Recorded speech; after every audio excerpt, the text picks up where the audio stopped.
Hello and happy Friday. I hope you guys are doing well. Welcome to Fridays with Brandon. Today is Fluke Fridays, episode number 103, I believe. Maybe I'm wrong on that, but I think it's 103. And today I was just going to let you guys know that there is a new firmware update. I'm not going to show you how to update the firmware because you guys already have a video for that, and you can go find it on your own for how to update the firmware on the ii900, ii910. I'll actually put a link in the description below of that video if you want to know how to do it to your tool.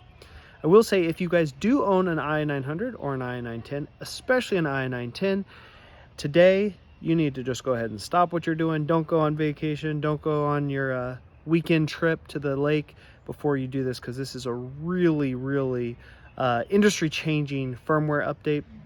There's a new feature released for the ii910 that will be called MecQ, and for the first time ever, we're going to be able to look, capture, and analyze bearing conditions. Specifically, we're targeting Fluke's targeting conveyor systems right now, but it's going to allow you to look at those and capture data, look at a whole conveyor system, and identify potential bearings going bad for you. So please go and update that right away. I'm going to kind of show you a screenshot on the ii910 so you can see what it looks like and what you're going to navigate through.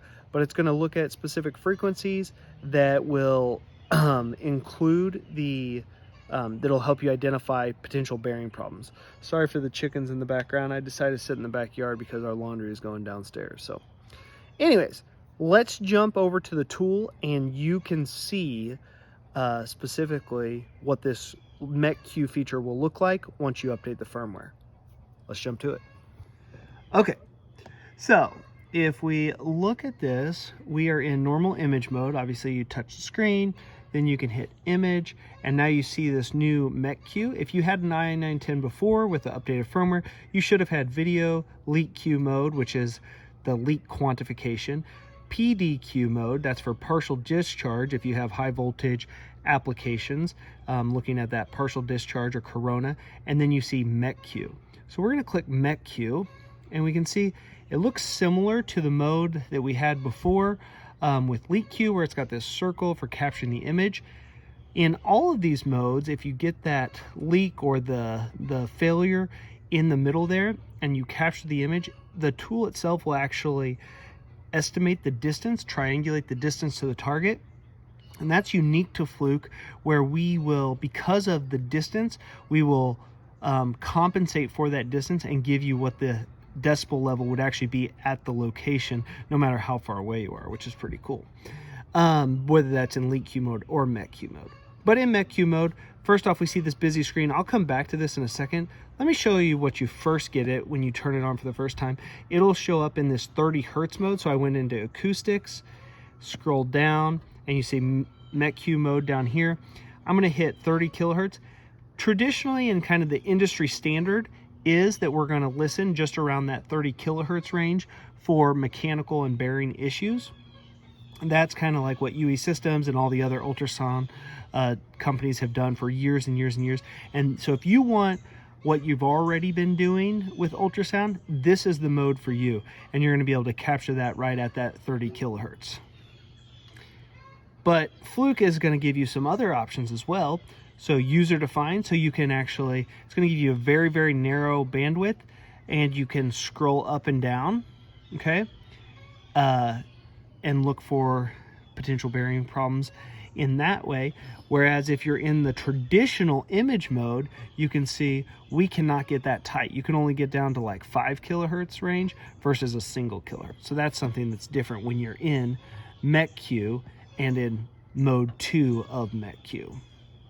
And then the last and final one is the fixed multi-mode. And this allows you to not only look at the 30 kilohertz, which is kind of the industry standard, but also some ranges below it and some ranges above it.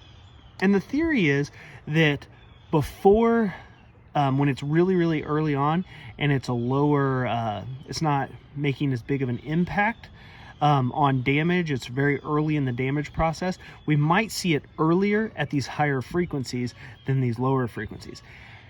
And you don't have to look at all of them on at the same time. You can see you can tap on any of them and it'll gray them out. So if you get a bearing condition on a conveyor in front of you and it's not showing up as much as you want, you could actually turn some off, turn some on, and see which one gives you the strongest signal. So anyways, that's a quick overview on MecQ. This is really an exciting new product launch for Fluke this year. And I think it's going to make a big impact for you guys.